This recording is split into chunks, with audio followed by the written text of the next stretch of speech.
my name is Cindy and I'm from Pins and Needles, and today we're going to learn a little bit about the Mexican gold poppy and how to bead weave inspired by our gold poppies that we have in our region. But first, the Mexican gold poppy is a flower that grows annually around the American Southwest and northern Mexico. It's native to the Chihuahuan Desert, and unlike the more common poppy, which is red, the poppy in our region is more of a yellow and orange color. In this region, the Mexican gold poppy blooms during the months of February to May. Around late January to February, you start seeing green plants that will later on bloom into multiple flowers in one plant. Here in the El Paso Museum of Archaeology, it is common to see trails covered in these bright flowers during the spring season. Although these flowers can be drought resistant, allowing them to grow in areas where it does not rain as often, like El Paso, each bloom depends greatly on the previous season and the previous rain season, I guess you could say, of the previous year. So each flower contains around 100 seeds. And when the season is over and the plant dies, all of these seeds go back into the ground. And with enough rain throughout the year and the perfect weather conditions, these flowers will bloom in the next season. Each flower is needed to ensure a successful season the next year, which is why it is also important to take care of these wildfire flowers in our areas where people visit very often, like on our museum trails. All right, so I hope you learned a little bit about the Mexican poppy. Now we're going to move on to our bead project. First, I just wanted to go over our supplies. I believe they are listed with the video. You should have received a PDF, or you could see it on a link to this little graph here. It's only one section, so this is meant to actually repeat again. So once you get up to about here, you would be able to start all over towards the bottom. You can even change it up yourself. As long as you keep the same warp threads, you can basically fit in your first poppy here. But not necessarily. You could actually fold it in half and add more blue. This is so, it allows you a freedom of expression, okay?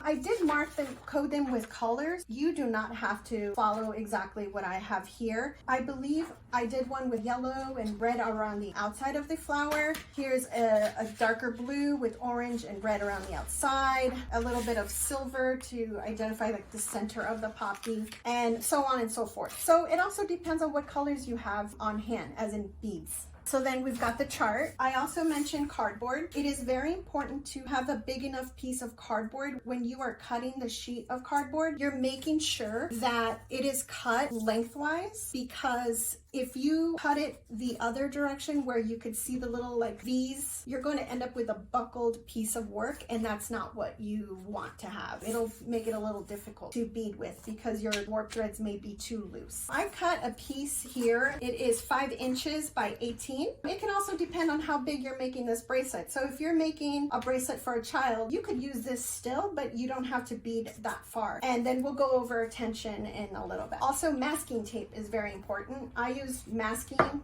and painters, so whatever you have on hand. If you only have like packing tape, it may be harder to mark your ends, so just use a marker so you can see where you're marking your edges to where we'll be doing the cuts. So far we have cardboard, tape, our graph, a blade, so you can use a box cutter or a X-Acto blade, but whatever you have on hand. Scissors are a little difficult because it can actually like chomp up the edges of where you're cutting into. Either one of these would be better. And then spools of thread. I suggested DMC thread. And I preferred 2 different colors because I want you to see what's going on when you're when we're weaving through the beads. But you don't have to do that. And then a popsicle stick is useful. I kind of shaved it down with the X-Acto blade, just so when you're going through, you can actually lift up your beadwork You can also use a pencil, that works very well. The only thing is that it ends up marking your loom sometimes if you're dragging that lead through. Now let's go over other threads. If you have these on hand, that's perfect. If you have other kinds of threads, these are actual beading threads. You can also use fishing line, that would work also, but not feel as nice on your wrist. If you have another thread for the lengthwise, that would be better. And then your needle, of course. I believe I suggested size 3-9. And then quickly, I just wanted to go over other types of looms. This is just a wire loom. This is a great option. It's also very inexpensive. If you really want to continue doing this is also another great loom. It allows you to do bigger pieces. Right now we have a piece of cardboard. What we're going to do, if you have a ruler, the regular wood one, or measuring tape, any of this, what we are trying to do is mark up our slots or slits, because this is where your thread will be warped into, all of these pieces here. So what I did was since it's 5 inches wide, I went in 3/4 of an inch from the edge in. That way you don't run the risk of it buckling on you. So then I did 1/4 marks. So you would do that all the way across. So once you get across and you have 15 marks, then you stop and do the same for the other side. You just want to make sure that it's going to be even with the top and the bottom. Otherwise, you're going to have like a slanted work. And then I start marking my 1/4 inches all the way across until I have 15. These threads that will go this way are called warp threads. We take our blade, whichever knife you choose to use. Make sure you put maybe another piece of cardboard underneath, or if you have a cutting mat, use that. Otherwise, you're going to cut up your table. From there, you will just be cutting into those marks.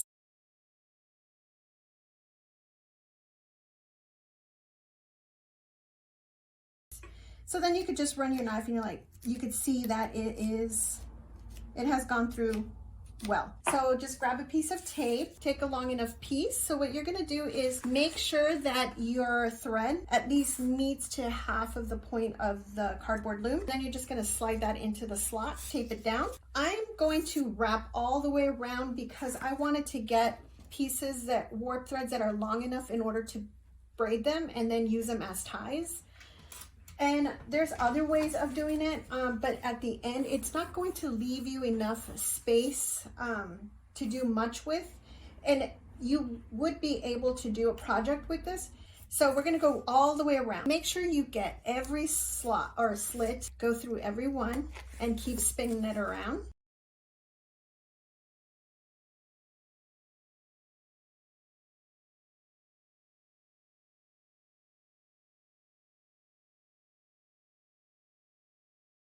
So now that other piece of tape that we had, just gonna tape that down and then cut that thread.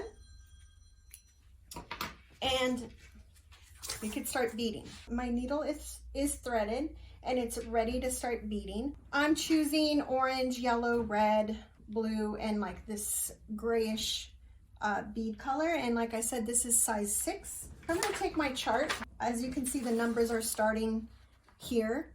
Up, the 1, 2, 3 going all the way up to 39, and then 1 to 14. I weave from right to left, and if you're left-handed, you may want to bead from left to right. This was also just to verify there's 14 beads and 15 warp threads. So you'll see that there's 15, and then on each side of the bead, there has to be a thread to shut them inside of the work. And now we are going to create a bit of a kind of a tie, but not a knot. A long enough tail, again, because it's going to end up in the back, because we can actually braid it into the ends of the bracelet. We're also going 2 inches up from the edge because we have to allow for this tension to happen. We're gonna create this knot, or it's not a knot, sorry, this little tie. 2 inches up from the bottom, and then all you're gonna do is put that through the slit and then tape it in the back. All right, we see here row number 1. Row number 1 is all blue straight across. So we know here that there are 14 blue beads. So there's 14 beads strung onto my string.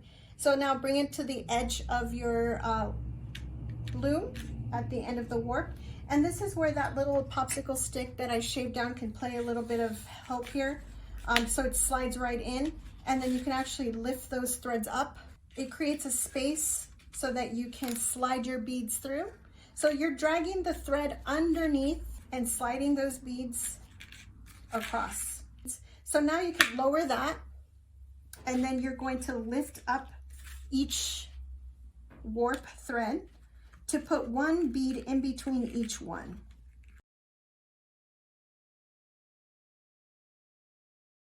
So there we go. They're all set there. So now what we do is the needle will be going through the bead and making sure that the needle is above the warp thread when it's going through the bead. If you accidentally go under, you're going to have a drop stitch, and that bead will just be free floating. It won't be tied in or woven straight across. So I'm going to pull this up closer, and then you just place that needle through the bead. Okay, I'm only going to go part way so that you could see what is that actually happening there. And in the beginning, it's very wide, so it is hard to go straight across because the needle is not that long. So you're just going to pull that through. Keep going. There we go. You could start to see that it wants to start pulling in closer together. And now you could pick up again and go through the next bead, making sure you're going over the warp. Again, if you can't go all the way across, you could go only part way. Okay, and then now let's go across again, the last 5 beads. All right, so you can see that. All right, so now we pull it all the way across and pull tight. See that? Nice and tight. See how it wants to come undone? That's okay. Next row, we've got 6 blue, 2 red, 6 blue.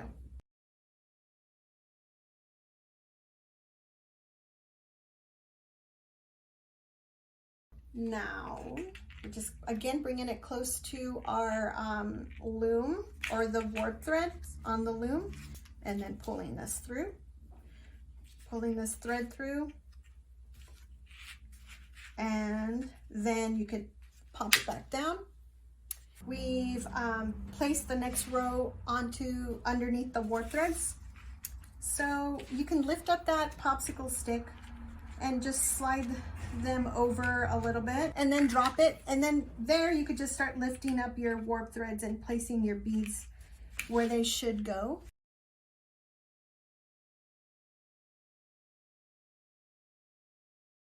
So now we're going to do the same process where we pass the needle through the bead but over the warp thread. Pass the needle. I'm just only going to go through 4, and then you could see what exactly is happening there, that the needle is going above the warp thread.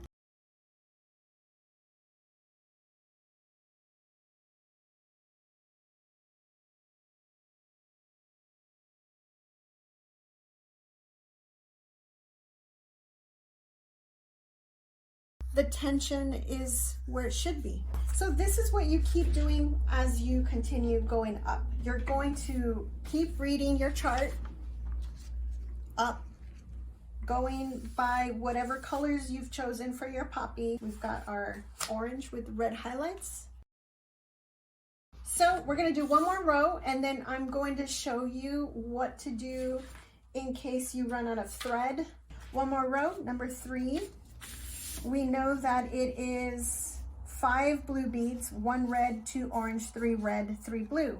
What also can be helpful is if you have a little bookmark, just to keep you on at the right line. You can lift up your popsicle stick, trying to get these in place, and then you could just hold it down and then start beading through.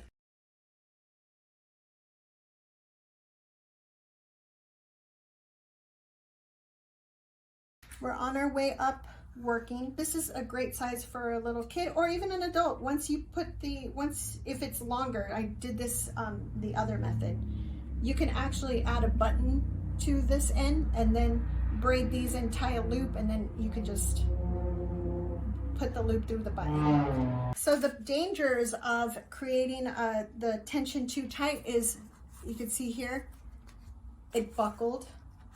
I learned my lesson not to make my warp threads too tight on a cardboard loom. So just keep that in mind. But nothing's wrong. I was able to work on it. Actually, it was easier to like lift the beadwork and slide through. But if you're not used to it, it could get a little bit tedious to work with. So let's pretend I ran out of thread. Let's pretend that this is all the tail I have. I am going to go back into part of the beads, into I would say about 3 beads. I'm coming out through there. Then I could go under the warp, and then I'm going to create a tiny knot there. So I just create, so I'm creating a knot.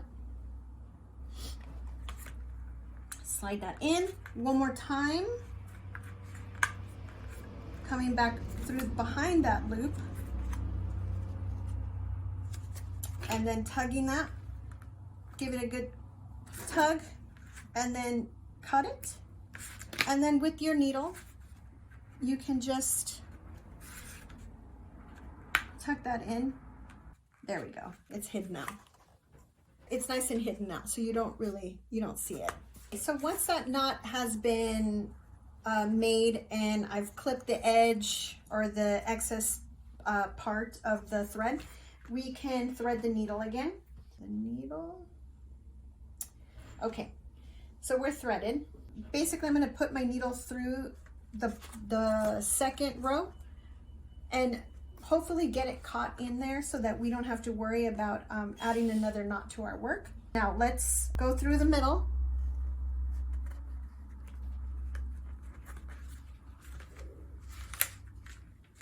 And let's leave a good sized tail there. That way we can go through with our needle and make that knot again. So let's leave that there and then finish off going across. And then go across to the other side. Being careful not to pull that tail because we need that to create that knot. So in that pack of needles that I suggested, it's actually size 3/9. There should be more than one in there. So what you can do is don't take it off of the other needle that you have now that's threaded. Just leave that one alone.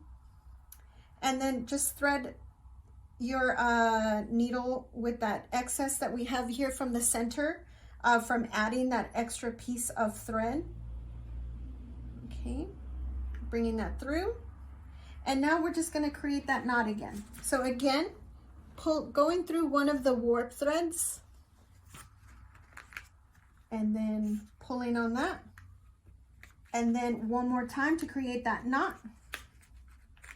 Now going through behind the loop and then pulling on that nice and taut, and then clipping it, and then using your needle to tuck it in and hiding it inside of the work.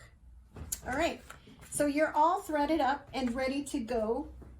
You hid the tail from the previous thread that you had been working with, and now we've added the new thread to continue to bead up your work. Okay, so that's that.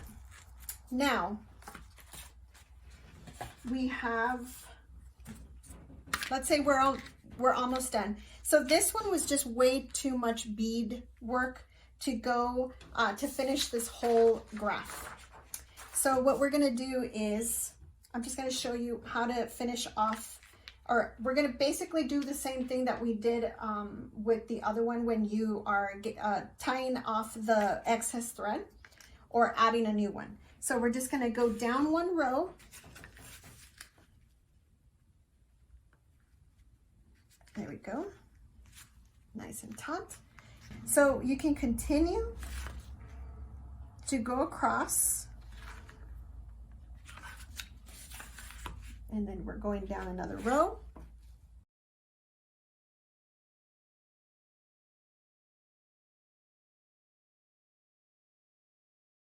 I went all the way through and I'm able to pull it through. Sometimes it's hard to pull if you do pass your needle all the way across. So I couldn't get it across the needle there. So I just took a piece of tape and see how easy, oop, but I just pulled out my thread, but that's fine because we're done weaving in the end there.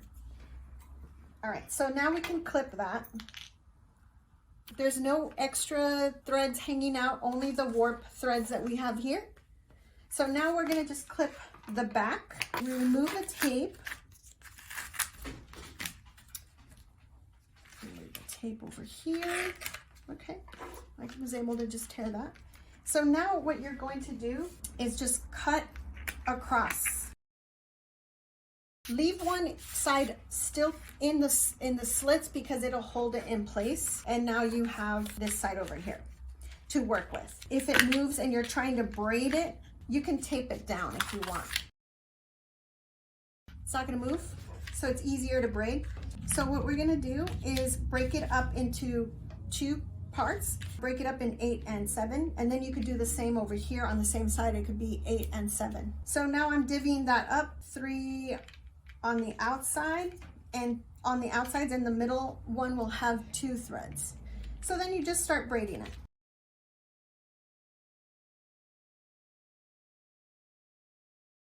Once we get to this end, you could just create a knot. It looks nice. Just do this. All right, so here's one other method in the finishing off this project here. You can actually create a knot per 2 pieces of thread of your warps.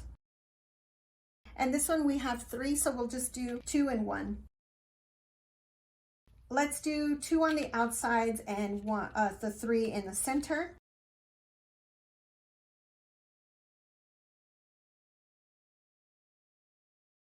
I'm going to stop here. Again, we just make the knot and then trim it. There's the 2 methods there. One looks a little bit tighter to the work and the other one's a little bit looser. I can continue to do this. I'm using my tape to hold it down again. So on this side, we'll repeat the same thing. And we don't count the green one because that's the one that we used for the weaving. So we'll just add that into the braiding. And we're going to do that method that I mentioned over here where we create those knots with every 2 threads. And now we'll divide it into 3 and 3. Since we do have that green, we could actually add that as our part of our braid.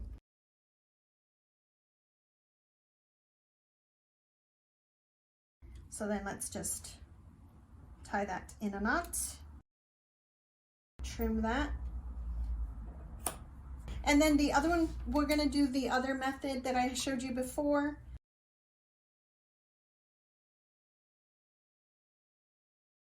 Then we're gonna just tie that in a knot, trim that. And so here's the work now. And then you can just tie it. It's so much fun to just play with bead colors and switch it up. But again, the Mexican gold poppy is yellow or orange. So have fun, and I hope to see you again. Thank you.